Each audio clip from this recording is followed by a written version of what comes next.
Queridos, eu queria hoje compartilhar com vocês um texto, mas antes disso, queria lembrar a quem não viu na TV, ou melhor, a quem viu e informar a quem não viu, que agora no mês de outubro foi quebrado mais um recorde na corrida. Não sei quantos viram, aquele camarada chamado Eliud Kipchoge, aquele corredor que conseguiu fazer pela primeira vez na história uma maratona, uma prova de aproximadamente 42 quilômetros em menos de 2 horas de corrida.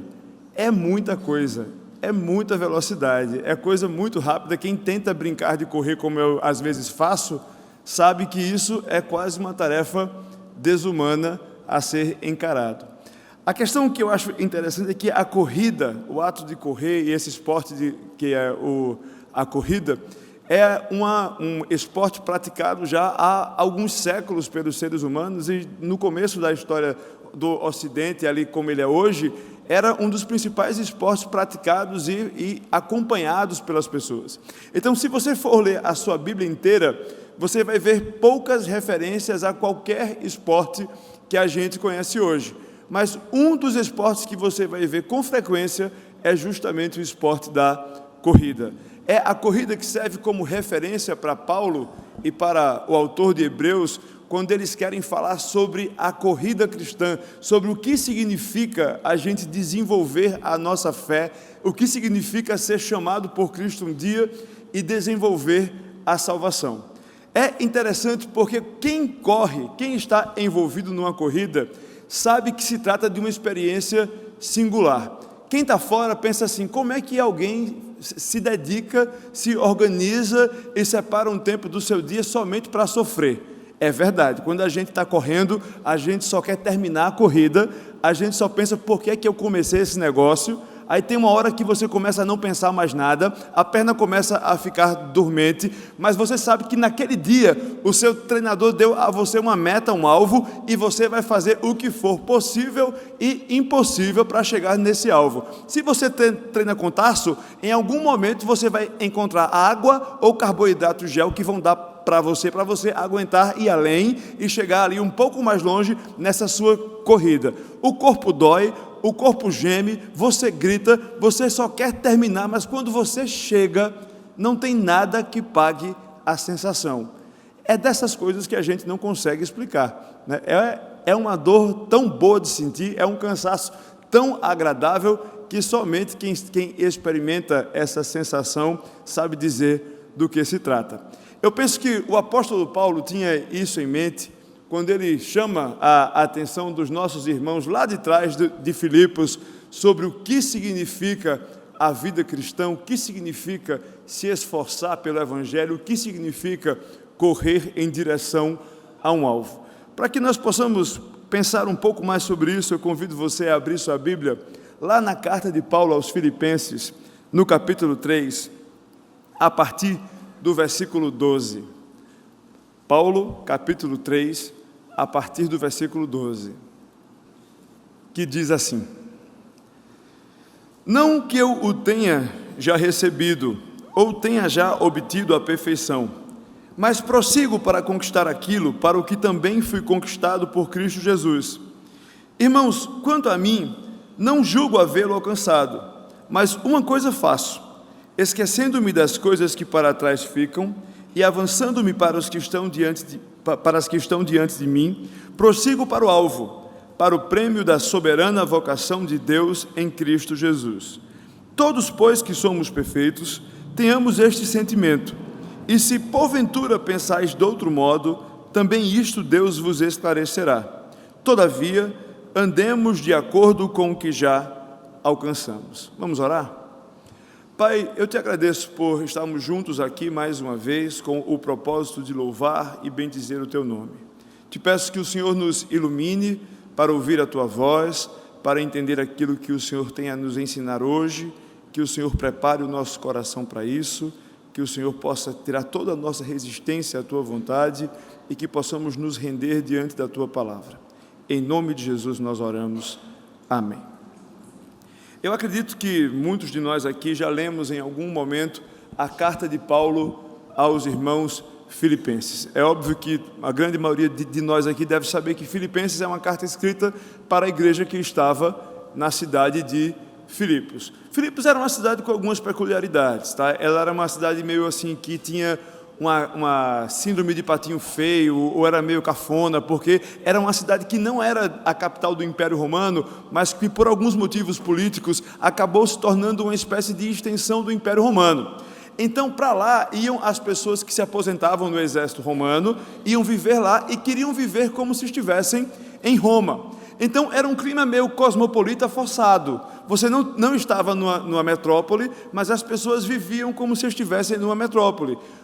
Circulava muito dinheiro naquela cidade, e era uma cidade onde Paulo havia estado ali no começo do seu ministério. Se você pegar ali o livro de Atos, você vai ver que é uma cidade em que você tem alguns nomes que fazem parte do surgimento daquela igreja.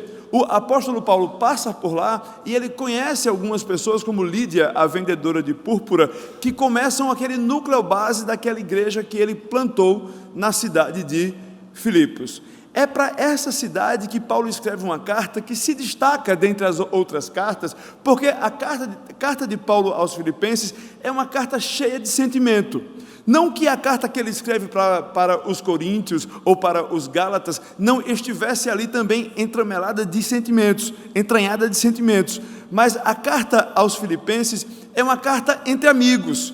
Se você tem a ousadia de ler dando adjetivos, como eu faço às vezes, você talvez chegue à conclusão que Filipenses talvez fosse a igreja preferidinha de Paulo, sabe? A queridinha, o xodó, porque ele escreve com muito afeto. Você quase consegue ver o apóstolo chorando quando diz que está com saudade, o apóstolo com o olho cheio de afeto quando lembra de algumas pessoas. É uma carta extremamente emotiva.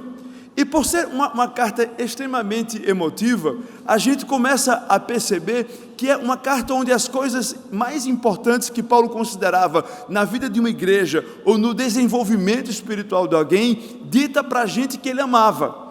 Nesse processo em que ele diz coisas para pessoas a quem ele ama, ele não se poupa de muitas vezes ser duro com as pessoas a quem ele ama. Só que até nessa abordagem de exortação um pouco mais firme com essa igreja, Paulo consegue fazer isso cheio de afeto e cheio de misericórdia, cheio de amor e cheio de saudade por essas pessoas. Na primeira parte dessa carta, você vai ver Paulo preparando o terreno.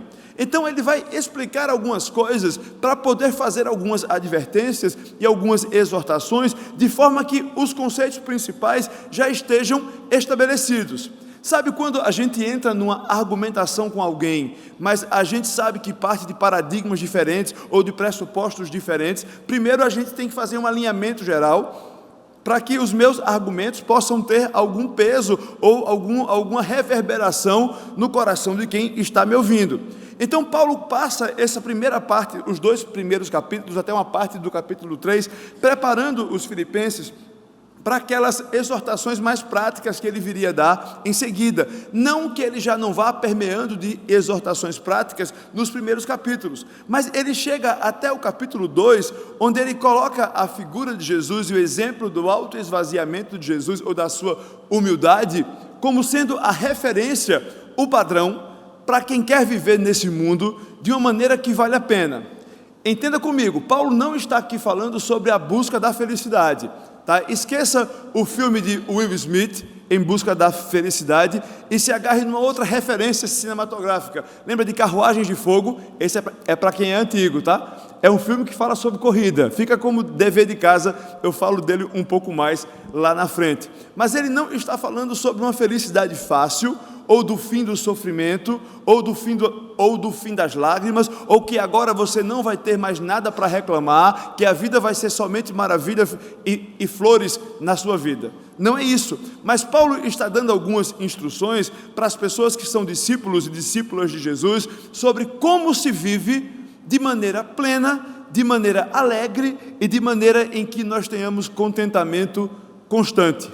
Isso em bons períodos e isso em maus períodos. E para isso ele cita o exemplo de Jesus como exemplo máximo. E ele faz isso no capítulo 2, quando ele diz: olha, quando vocês estiverem brigando com alguém, lembre de uma coisa: Jesus é a Deus que veio ao mundo, se esvaziou de si mesmo, serviu a cada um de nós, foi crucificado numa cruz, para que o seu nome fosse exaltado acima de todo nome, e todo joelho se dobrasse diante dele. Então, se você tem alguma rusga com alguém, caro irmão de Filipos, lembre que Jesus é o exemplo que você deve seguir. Então, quando você for se relacionar com alguém, cada um tenha em mente que o outro é superior a si mesmo, e está achando difícil de entender isso, lembre o que Jesus fez por você, e a referência que Jesus é para você. Então Paulo lança aqui um alicerce firme e impossível de derrubar.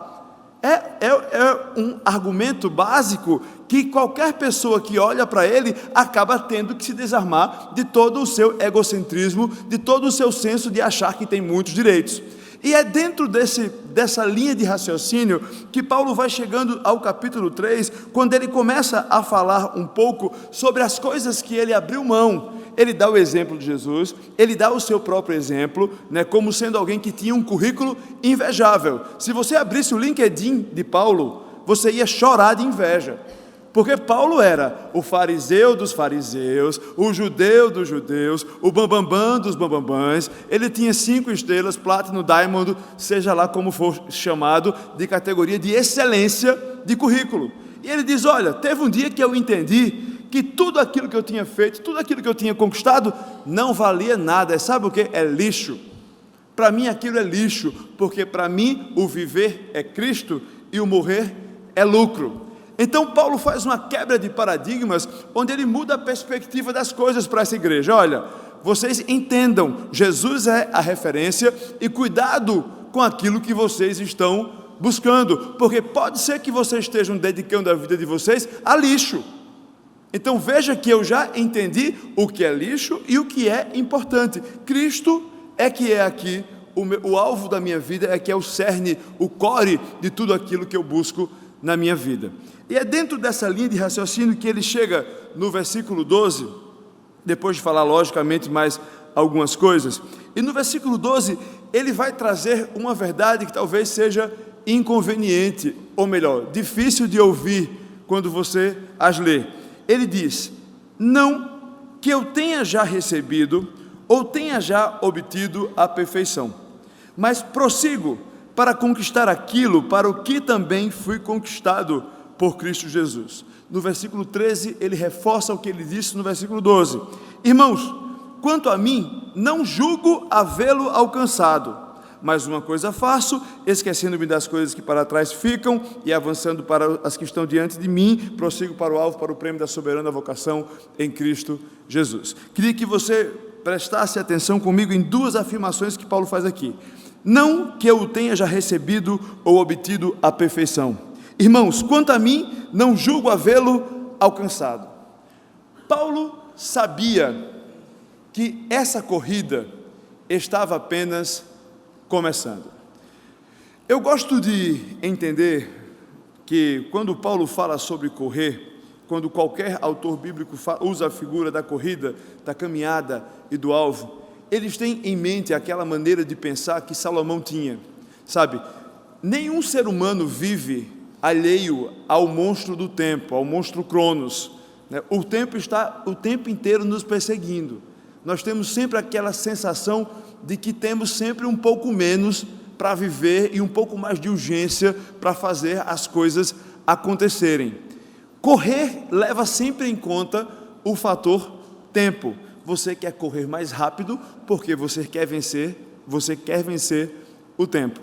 Então, quando a gente enxerga a figura de uma corrida, alguém dizendo que ainda não chegou lá, ele está afirmando que continua na sua batalha contra o tempo. Quando a gente pensa na corrida cristã, quando a gente pensa para onde a gente está indo, qual o movimento que nós estamos fazendo nessa maratona, nós precisamos entender que estamos dentro de uma narrativa maior que tem a ver com o tempo.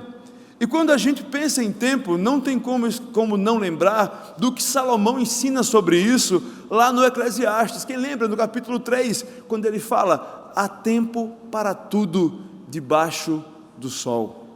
Há tempo de nascer, há tempo de morrer, há tempo de plantar, há tempo de colher, há tempo de abraçar e há tempo de se afastar de abraçar. A vida é feita de tempo. A vida é pontuada por ciclos. E esses ciclos são os elementos que compõem a nossa corrida cristã. E aqui Paulo começa essa reflexão, para essa parte da sua reflexão, lembrando que nesses ciclos de tempo, nós estamos sempre em movimento. E ele, mesmo sendo o cara que era, mesmo tendo o currículo que tinha ali a capacidade e a humildade que ele ensinou um pouco antes, de dizer para aqueles irmãos e para aquelas irmãs, que ele não alcançou ainda o final dessa corrida. Eu não falei aqui, mas essa carta foi escrita por Paulo numa situação de prisão. Paulo estava preso. Dentro daquela prisão, ele consegue compreender que ainda existe muita coisa para ser conquistada, ainda existe muita coisa a se avançar, ainda existe muita coisa para fazer, porque ele entende que nem ele chegou lá ainda, nem eu cheguei lá ainda, é lógico, nem você chegou lá ainda. E sabe por quê? Porque todos nós vivemos ainda naquela situação. Eu sempre falo isso, não sei quem lembra ainda, mas lembra que C.S. Lewis, no Leão, na Feiticeira e no Guarda-Roupa, é por meio do armário que as crianças chegam até Nárnia. E C.S. Lewis usa essa figura para explicar para a gente um pouco sobre um elemento que na teologia nós chamamos de já e ainda não. Negócio meio esquizofrênico, né? Mas é o seguinte, o que ele quer dizer é o seguinte: tem coisas que nós já somos em Cristo, tem coisas que nós ainda não somos em Cristo, e essas duas realidades existem na realidade fundamental em que nós estamos. Portanto, aquelas crianças, quando estavam dentro do armário, elas não estavam mais em Londres, mas também não estavam ainda em Nárnia. Elas estavam dentro da situação do já e do ainda não. Situação semelhante à que nós vivemos hoje. Por isso que nós ainda não chegamos lá. Quando Paulo fala que nós ainda não chegamos lá, que ainda tem muita coisa a ser conquistada, Paulo está falando sim sobre a nossa situação de pecado, de homens e mulheres que são pecadores e pecadoras, homens e mulheres que nascem culpados diante de Deus, mesmo que nascessem calados, amarrados numa cama, sem a capacidade de se comunicarem ou de pensar em alguma coisa, já nascem em estado pecaminoso. Por isso que nós não chegamos lá ainda. Uma vez que nós somos alcançados por Cristo, recebemos a justificação pelo derramamento do seu sangue, a ressurreição do seu corpo, nós passamos a ser considerados por Deus agora justificados. Deus olha para a gente e enxerga a gente no nosso rosto, o rosto de Cristo. Deus olha para a gente e sabe que nós somos agora justificados porque Cristo pagou o preço do nosso pecado. Porém, quando a gente olha para a nossa perspectiva terrena e humana da vida, a gente entende que, apesar de já sermos justificados, ainda estamos sendo santificados. Todos os dias nós precisamos avançar nessa corrida. Eu acredito que muitos de nós aqui lembram do que está escrito em 1 João, no capítulo 1, quando ele ensina que aquele que diz que não tem pecado é mentiroso. Porque se você está vivo, se você está respirando, se você foi concebido, eu tenho uma má notícia para você. Você é pecador e você é pecadora. Pecado é algo que eu não posso escolher nascer ou não. É por isso que eu não cheguei ainda lá. É por isso que Paulo não havia chegado ainda lá. Por mais competente que ele fosse, por mais fofinho que ele fosse, por mais gospel, sabe? Ele ainda não havia chegado lá. Como a gente ainda não chegou lá. Portanto, quando eu olho para a figura da vida cristã como uma corrida, eu entendo que eu sou chamado sempre a avançar, adiante, saia de onde você está, lute por alguma coisa, empenhe todos os esforços que você tem no seu coração, na sua vida, todas as ferramentas que Deus deu a você, use para avançar. Não pare, não se renda, não se prostre, saiba que a vida é feita de ciclos, o que é agora já não vai ser daqui a pouco, e siga adiante, avance. Por isso que é avance para o alvo, por isso que é empenhe todos os seus esforços olhando para onde você vai chegar, mas não fique onde você está. E aí eu lembro, não tenho como não lembrar, sabe, do desafio que aquele camarada chamado Josué recebeu depois que Moisés morreu. Se você não conhece essa história, fica de lição para casa, você pode ver ou na Record, ou pode ver na sua Bíblia. A ordem é o inverso, tá? Mas Josué é aquele camarada que trabalhou a vida inteira com Moisés, sabe? E quando Moisés morreu, Deus disse: é você que vai levar esse povo murmurador todinho para a terra prometida que eu prometi a esse povo, ou melhor, aos pais dele, porque a geração toda tinha morrido. Agora Josué tem um negócio, tem uma dica aqui para você: seja forte e corajoso, tenha bom ânimo, porque eu serei com você. Josué, não pare, quem para de nadar, afunda. Lembra de Dory, em Procurando Nemo? Continue a nadar, continue a nadar. É esse o princípio, é essa a instrução que o apóstolo está dando para as pessoas queridas do seu coração. Olha, eu sei que nem todo dia é massa, eu sei que nem todo dia o sol está lindo, nem todo dia você tem vontade de trabalhar, nem todo dia você tem o mesmo amor pela sua família, nem todo dia você tem a mesma fé, nem todo dia você tem a mesma coragem, mas não pare, não fique onde você está, avance, porque nem todos os dias são iguais. Não espere que você seja livre do sofrimento. A vida que a gente vive hoje, né, que o mundo que nos cerca hoje, o tempo inteiro nos ensina que é possível a gente se livrar de sofrer. Todo mundo quer parar de sofrer, virou até slogan de igreja, né? Pare de sofrer. Só que quando a gente enxerga a caminhada cristã, a gente sabe que é uma vida de instabilidade demais, as coisas acontecem ao nosso redor o tempo inteiro, e a gente é feito da mesma coisa até morrer: carne, osso e pecado. E isso faz com que a gente todo dia tenha que enfrentar a gente mesmo, sabe?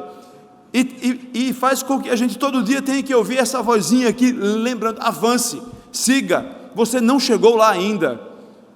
Às vezes tem discípulo de Jesus que acha que vai chegar um momento da vida que pode parar. Eu já ouvi muito essa conversa: ah não, eu já fiz demais pela igreja, agora eu quero só passar um ano sabático para aproveitar.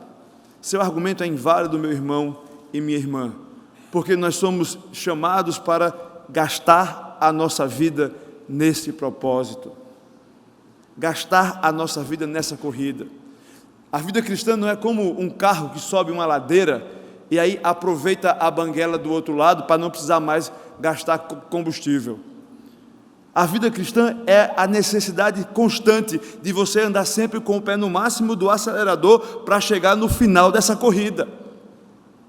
Portanto, não faz sentido você dizer que precisa parar. Quem para afunda. E às vezes quando a gente tenta parar, né, e diz: não, eu vou inclusive dar um tempo da igreja. Tola é essa pessoa que chega a essa conclusão e toma essa medida.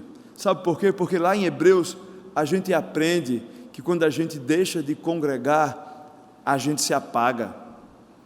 Porque se a gente para de se movimentar, a gente sucumbe. Se a gente não avança, a gente cai. Por isso que na carreira cristã nós somos chamados a avançar sempre adiante, todos os dias um novo desafio. Coragem, não se renda. Escuta o que Deus falou para o próprio Josué: seja forte, seja corajoso, porque eu estou e sou com você. Portanto, aqui nós não estamos vendo apenas uma palavra de alguém que curtia muito uma corrida e era fã lá do etíope da época que batia recordes de maratona. Nós temos aqui um homem inspirado por Deus, pelo Espírito Santo de Deus, para ensinar a uma igreja querida como se vive sem desperdiçar a sua vida. E é isso que ele faz aqui. Ele lembra que a perfeição ele não tem, que ele tem muita coisa a ser conquistado, mas ele fala no versículo 14, ou melhor, eu queria só antes disso frisar o versículo 16, quando ele faz uma exortação, ainda dentro da lógica que ele vem trazendo, onde ele diz: todavia, andemos de acordo com o que já alcançamos. Todavia, andemos de acordo com o que já alcançamos. Nós não chegamos lá ainda. Todo dia é um novo dia. Todo dia é dia de avançar. Porém, a cada dia você já conquistou alguma coisa. A cada dia você já cresceu um pouquinho. Sabe o que é que Paulo está fazendo aqui? Ele está dando uma lapada, um pedala Robinho na cabeça de quem quer ser para sempre aquele bebê espiritual. Sabe assim, não, eu não cresci ainda, tem que ter cuidado para não me escandalizar. Não, eu agora estou muito ferido, não posso mais continuar a fazer o que eu fazia ou a ser quem eu era. E aqui ele lembra para essa pessoa, olha, ok, a gente não chegou lá ainda, mas a sua cabeça, a minha cabeça precisa ser uma cabeça que pensa para frente. Então eu não vou ficar apegado às coisas que passaram ou às intempéries que surgiram nessa caminhada. Eu preciso seguir de onde eu parei. É mais ou menos como acontece quando a gente briga com alguém, como deveria ser pelo menos, né? Quando a gente se desentende com uma pessoa. A tendência que a gente tem natural é, por exemplo, briguei aqui com o Davi, e aí eu rompi com o Davi, a gente passou assim um mês sem se falar, mas aí de repente o Espírito Santo começa a me incomodar, incomoda a ele também, nós conversamos, nós fazemos as pazes, e aí eu tenho duas opções: ou eu vou começar a tratar Davi como se eu nunca conheci ele, nunca na vida, né? Então eu vou ser frio, distante, e aí a gente nunca vai voltar àquele ponto em que nós paramos, ou eu vou retomar de onde eu parei. Pisei na bola, errei, nós erramos, nos perdoamos, nos resolvemos, e daqui a gente segue em frente. É esse tipo de raciocínio que Paulo quer despertar aqui nos irmãos filipenses. Olha, vocês não precisam o tempo inteiro voltar atrás na corrida. Volta para a ideia de uma maratona. Volta para a ideia de uma maratona. Quando você está cansado numa corrida, numa maratona, o que é que você faz? Você volta para a partida. Eu sei que aqui poucas pessoas correram uma maratona, mas faz de conta que, né? Que você correu uma maratona. Você volta para a largada? De jeito nenhum. Você no máximo diminui o passo, toma uma água, se você tiver assim, mais tempo, para descansar, mas você retoma para a corrida. Por isso que cada um deve voltar a correr de onde parou. Não volte o tempo inteiro. E tem situações na vida da gente que a gente começa a desaprender as coisas, né? E aí a gente tem sempre essa tentação. Tem pecado que eu já não tinha tanto problema. E aí, de repente, esse pecado volta porque eu dei bobeira. E aí, aquela etapa vencida não é mais vencida, eu preciso voltar para ela para seguir adiante. E aqui, o foco que a gente precisa pensar é que é para frente que se anda. Então, não volte o tempo inteiro, sabe? Não fique o tempo inteiro retomando de onde você... Ou melhor, retome de onde você estava. Não precisa voltar para a largada para poder a corrida terminar. Então, isso é um dos princípios importantes desse trecho que nós lemos de Filipenses, que a vida cristã é um desafio constante para todos, sem exceção. Enquanto estivermos vivos, pecadores seremos, lutando para chegar em algum lugar. O outro aspecto importante de uma vida cristã é saber que dentro dessa metáfora de uma corrida, ela só faz sentido porque ela tem a figura de um alvo. Ninguém corre aleatoriamente, a não ser Forrest Gump. E aí você sabe qual era o diagnóstico de Forrest Gump, né? Então, se você está empenhado numa maratona, você sabe onde você vai, ou pelo menos onde você quer chegar. Você pode até chegar estrupiado, que nem aquelas cenas finais que a pessoa chega com a perna tremenda, né? Com a carne mole assim, o cara chega mais morto do que vivo, mas ele quer chegar naquele lugar específico. Por isso que Paulo diz aqui, no versículo 14, ele lembra: prossigo para o alvo, para o prêmio soberano, ou melhor, para o prêmio da soberana vocação de Deus em Cristo Jesus. Ele segue para um alvo, ele segue para um propósito, é esse alvo que o move a todos os dias avançar, é por esse alvo que ele está envolvido nessa corrida, é pelo seu propósito que ele está disposto a sentir dores, derramar suor, talvez até lágrima, viver a estafa, viver o cansaço, porque ele sabe onde ele quer chegar, como qualquer pessoa que está envolvida em alguma prova que tenha um objetivo final. É muito comum que a gente esqueça na vida da gente, na vida cristã, que na corrida que a gente se envolve, nós temos um alvo. É muito comum a gente criar alvos secundários que se sobrepõem ao alvo principal. O que eu quero dizer com isso? Eu acho que vocês devem ter ouvido já em algum momento uma frase muito famosa de Calvino, quando ele diz que o coração é uma fábrica de ídolos. Todos os dias, eu tenho a mente muito de imagem, né? Então eu vejo assim uma rodanazinha, uma engrenagem que vem, o ídolo novo é o chefão do dia, que nem se fosse um videogame. Aí tem o chefão da fase, e quando você vence um, tem outro, que nem Super Mario, que tinha 98 fases e 5 secretas.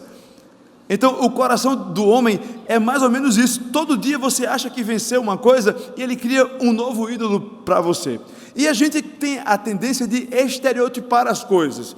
Então nós criamos as categorias de ídolos que são tendência e moda na época, né? Eu sei que já superamos aquele ensinamento de que ídolo era somente a escultura de barro ou pedra ou coisas semelhantes ou derivadas, né? Eu sei que boa parte de nós aqui já entende que ídolo muitas vezes pode ser alguém que a gente coloca na nossa vida, pode ser a profissão que a gente escolhe, uma carreira, o próprio sucesso familiar. Isso tudo são os ídolos da onda agora, é a tendência, o mais fácil de enxergar. Mas a gente esquece que tudo aquilo para o que a gente vive, tudo aquilo que se tirasse de você hoje, você ia ficar muito, muito, muito doído, sentido ou perdido, é o ídolo da vez na sua vida, porque o coração é o tempo inteiro uma fábrica de ídolos.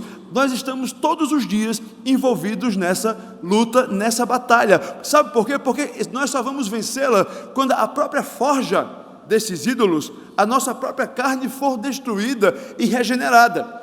Então até lá estamos correndo, a gente tem ídolo para derrubar. É por isso que Paulo fala com tanta ênfase na figura de Jesus Cristo como sendo o nosso alvo, o nosso objetivo, porque não é pecado eu ter alvos secundários, eu ter um bom casamento, eu ter um bom emprego, eu ter uma boa renda financeira, eu ter uma boa vida religiosa, eu ter bons relacionamentos, eu ter momentos de lazer. Isso tudo faz parte da vida de qualquer pessoa e tem um lugar nessa estrutura da vida que a gente tem em que isso é saudável.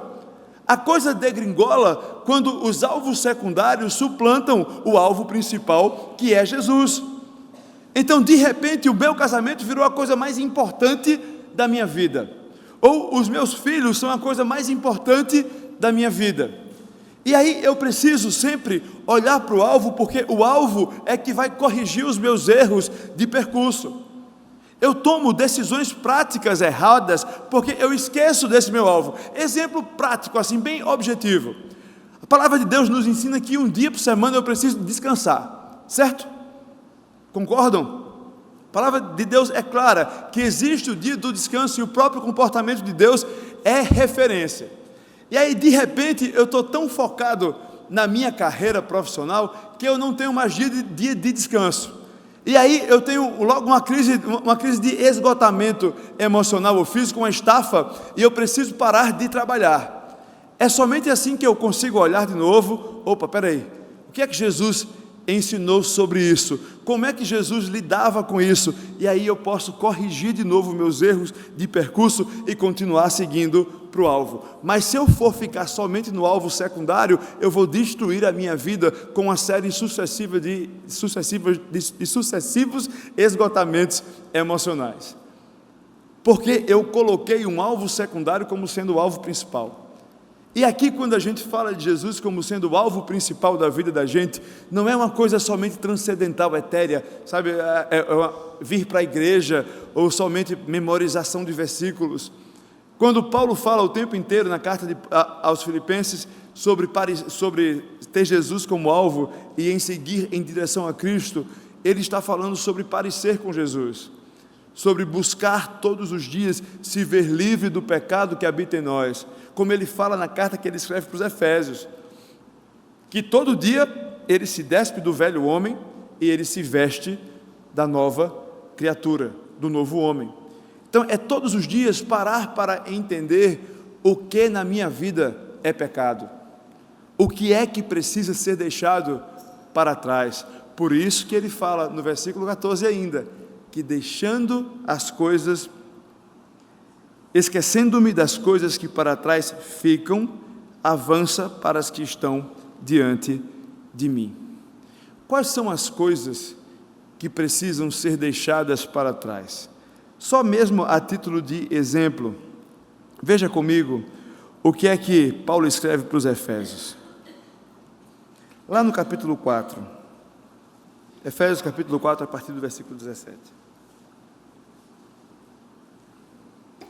Isto, portanto, digo, e no Senhor testifico, que não mais andeis como também andam os gentios, na vaidade dos seus próprios pensamentos, obscurecidos de entendimento, alheios à vida de Deus, por causa da ignorância em que vivem, pela dureza do seu coração, os quais, tendo tornado-se insensíveis, se entregaram à dissolução, para com avidez cometerem toda sorte de impureza.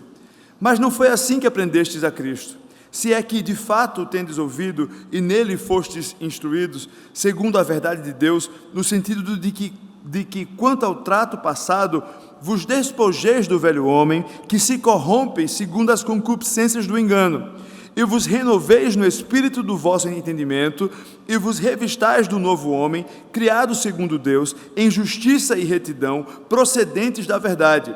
Por isso, deixando a mentira, fale cada um a verdade com o seu próximo, porque somos membros uns dos outros.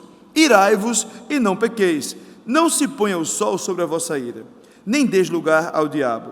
Aquele que furtava, não furte mais, mas antes trabalhe, fazendo com as próprias mãos o que é bom, para que tenha com que acudir ao necessitado. Não saia da vossa boca nenhuma palavra torpe, e sim unicamente a que for boa para a edificação, conforme a necessidade, e assim transmita graça aos que ouvem. E não entristeçais o Espírito de Deus, no qual fostes selados para o dia da redenção. Longe de vós toda amargura, cólera, ira, gritaria, blasfêmia, e bem assim toda malícia. Antes, sedes uns para com os outros benignos, compassivos, perdoando-vos uns aos outros, como também em Cristo vos perdoou. Deixar para trás. Para correr para o alvo, eu preciso deixar coisas para trás. Pecados para trás. Se você não tem noção de por onde começar, comece a olhar as listas que não são exaustivas das cartas que Paulo escreve e das próprias palavras de Jesus. Tudo aquilo que eu faço que fere outra pessoa, tudo aquilo que eu faço que fere a santidade de Deus, tudo aquilo que eu penso que fere outra pessoa ou que fere a santidade de Deus, toda a maneira como eu penso e enxergo o mundo que vai contra o jeito que Deus pensa e sente a sua criação. É esse o sentimento que Paulo tem quando ele diz, deixa para trás essas coisas. Você precisa correr leve, ninguém corre com a mochila nas costas. Por isso, o que ficou no passado, ficou no passado. A começar do meu pecado, a começar do seu pecado. Pecado foi lançado por Deus no mar do esquecimento, por causa do sacrifício de Jesus na cruz. Portanto, eu corro sem o peso da culpa. Eu corro com a leveza do perdão, eu corro com a esperança que o perdão me dá sobre chegar nesse alvo que é Cristo. Portanto, o pecado a gente confessa e a gente deixa para trás. Não dá para correr longe ou rápido, carregando coisa que não tem que ser carregada. Só que lembra que dentro de pecado, tem aquele apego que a gente tem também às coisas boas da gente. Sabe quando a gente às vezes está agindo como Paulo, só que ao contrário? Lembra que eu falei que Paulo tinha um currículo assim invejável? E aí a gente às vezes tem a tendência de olhar para o nosso currículo, tudo aquilo que a gente já fez ou já foi, e contar aquilo como sendo lucro, como receita, né? Essas coisas aqui entram e me fazem agora ok diante de Deus. Então, assim, antigamente eu já fiz muita coisa, já fui tão certinho, eu era tão gospel, né? Eu falava de Jesus, eu tinha um bom comportamento, agora eu tenho crédito e eu posso ir negociando esse crédito. Aquilo que a gente foi no passado de bom, também já foi, ficou para trás, foi certo, foi correto, e o que você é de bom hoje, também vai virar passado. Por isso que a carreira cristã, essa corrida, ela não tem idade, ela não tem currículo, ela tem uma necessidade, que você corra leve, que o que precisar ser deixado pelo caminho, seja deixado pelo caminho. Culpa, nostalgia, responsabilidade, performance, desempenho, tudo isso é peso pesado que faz com que a gente não chegue no alvo tão cedo e que essa corrida se torne um grande problema, ao invés de uma grande bênção. Por isso que quando a gente for correndo, a gente vai deixando para trás todo o peso que nos impede de continuar correndo rápido. Já estou encerrando, mas antes de encerrar, eu só queria pontuar para você algumas sugestões práticas que resumem toda essa exposição que nós fizemos aqui. Nessa corrida cristã, nós precisamos começar por um ponto: avalie.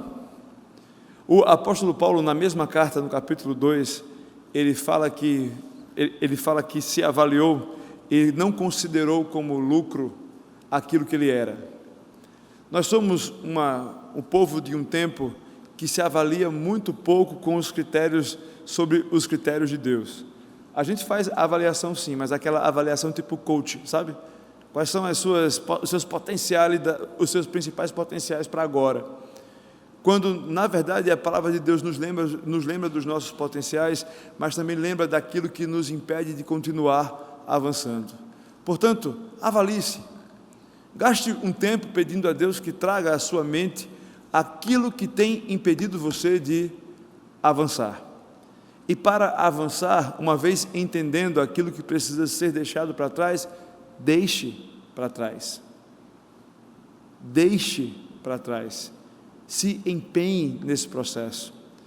Quando a gente escuta esse verbo tão forte que o apóstolo Paulo usa, e aqui a gente não tem a mesma tradução, tem sim, que é avançando, avançar, a gente está vendo um termo que no original tem todo o peso e a carga de você se envolver com toda a sua força, com toda a sua mente, com tudo aquilo que você é, com todas as ferramentas que você possui, sabe, dedicação total, plena e exclusiva. Numa corrida você só consegue pensar em chegar. Eu duvido que alguém numa maratona consiga planejar uma ida ao cinema no dia seguinte. Não dá. Você não tem energia para isso. E aqui a exortação que ressoa nos nossos ouvidos hoje é: avancem. Avancem, se envolvam com toda a força que você tem para deixar para trás aquilo que precisa ser deixado para trás. Ciclos se fecham e você precisa seguir para frente. É para frente que você vai andar. Terceira coisa importante: proteja-se. E sabe como é que a gente se protege? O plano de Deus para a gente sobre salvação não é um plano individual, é um plano corporativo. Deus salvou um povo, Deus chamou um povo, Deus escolheu esse povo para que esse povo caminhasse junto. Portanto, numa corrida cristã, eu preciso do Espírito Santo de Deus, eu preciso das Escrituras Sagradas e eu preciso da congregação de Deus. Eu preciso do povo de Deus que me ajuda nessa corrida e que me leva para frente. É por isso que Tiago nos exorta, não Tiago pastor, Tiago, o autor da Bíblia, nos exorta a que nós devemos orar uns pelos outros para que sejamos curados.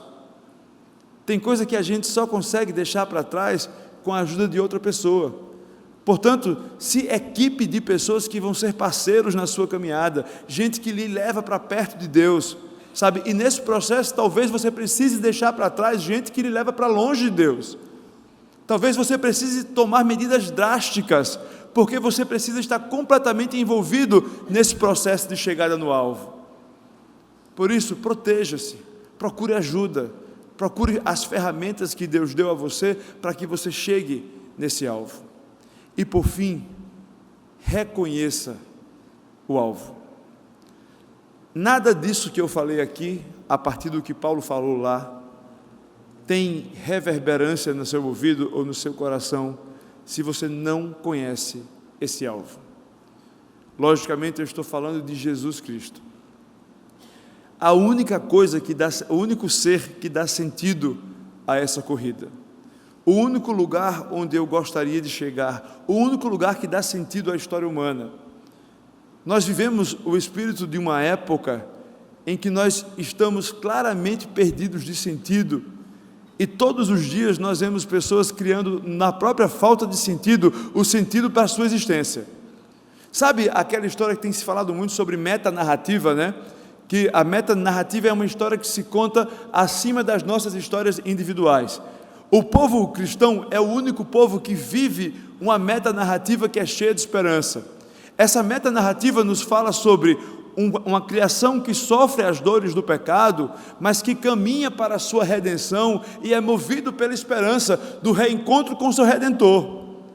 Isso deveria ser muito mais do que palavra, isso deveria chegar no nosso coração e causar um impacto que nos colocasse de joelhos, mas de joelhos com alegria profunda, com coragem para todos os dias enfrentarmos os dias com alegria e com a esperança de que estamos avançando. Portanto, se eu não reconheço esse alvo, eu não estou indo para lugar nenhum. Eu sinto muito ser portador dessas notícias que podem ser boas a alguns ouvidos e péssimas para outros ouvidos. Porque sem alvo não tem corrida, meu irmão ou minha irmã. Você vai estar perdido num 8, como diria meu pai. Um 8 é um circuito onde você roda e não chega em lugar nenhum.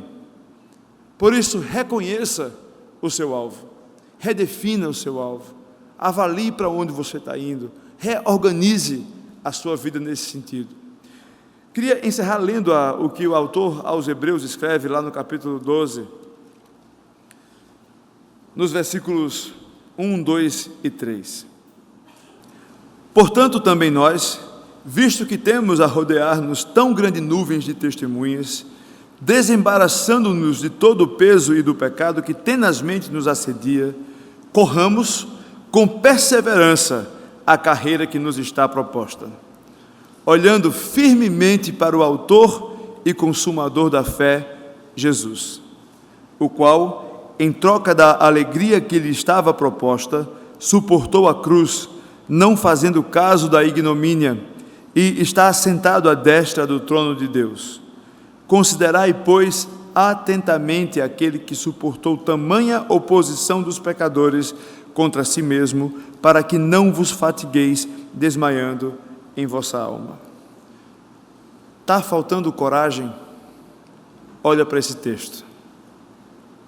Corra, avance, sabendo que estamos correndo e avançando para encontrar o autor da nossa fé, aquele que dá sentido a tudo isso que nós vivemos aqui, a redenção de todas as coisas, aquilo que enche o nosso coração de alegria e de esperança, aquilo que nos dá a oportunidade, ou melhor, a oportunidade mesmo, de falarmos de felicidade no mundo que sofre. Jesus Cristo é a única pessoa que pode nos dar coragem para enfrentar todos os dias. Portanto, se você puder resumir tudo isso que eu falei aqui numa frase, eu gostaria muito que você lembrasse das palavras avance em direção a Jesus Cristo. É assim que se corre sem parar e se corre sabendo onde se quer chegar. Que Deus nos abençoe. Queria convidar você a fechar os seus olhos, curvar sua cabeça. Eu pedi ao pessoal do louvor até para preparar uma música, que eu gostaria muito que fosse o encerramento dessa mensagem. E essa música pode ser a sua oração nesse momento também.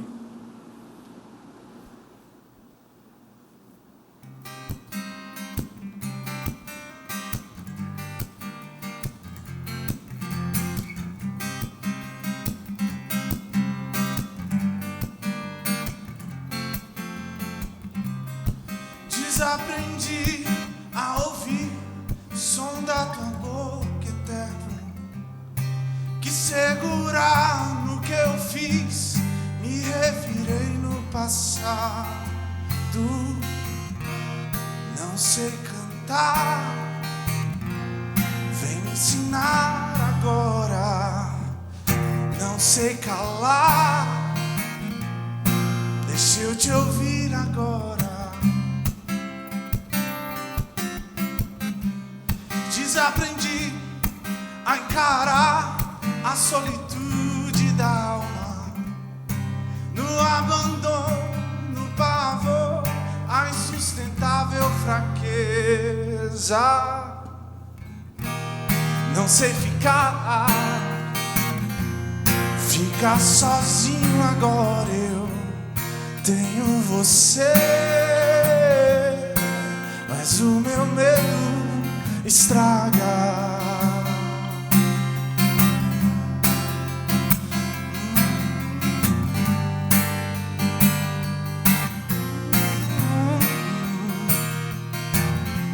Estraga.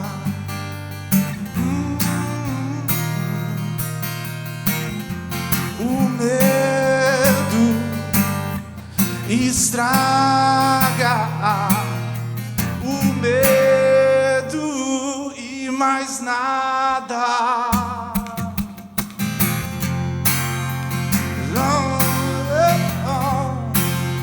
O medo se vai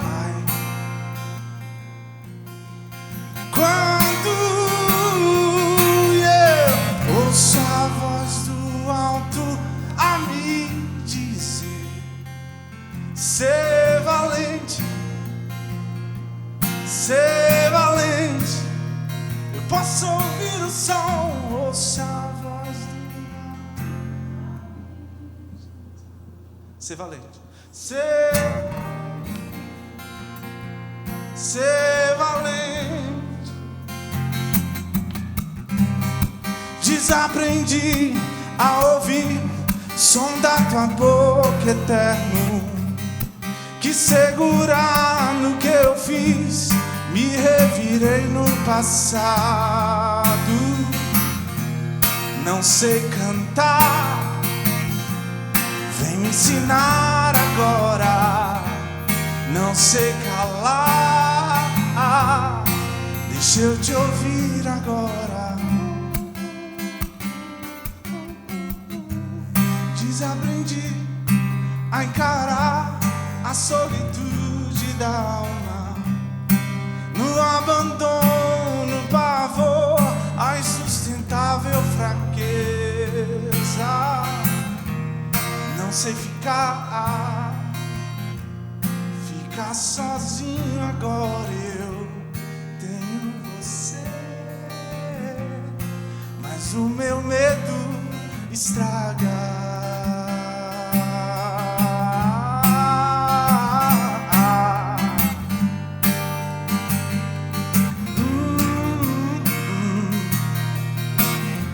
Estraga.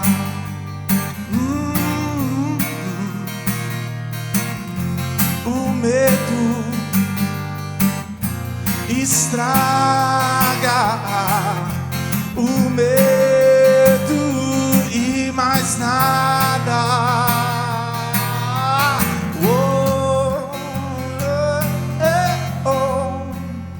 O medo se vai quando eu ouço a voz do alto a me dizer: ser valente, ser valente. Eu posso ouvir o som, ouço a voz do alto a me dizer: ser valente, ser valente. Eu posso ouvir o som, canta. Ouço a voz do alto a me dizer: ser valente, ser valente. Eu posso ouvir o som, ouço a voz do alto a me dizer: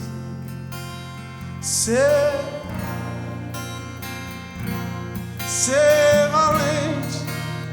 Eu posso ouvir o som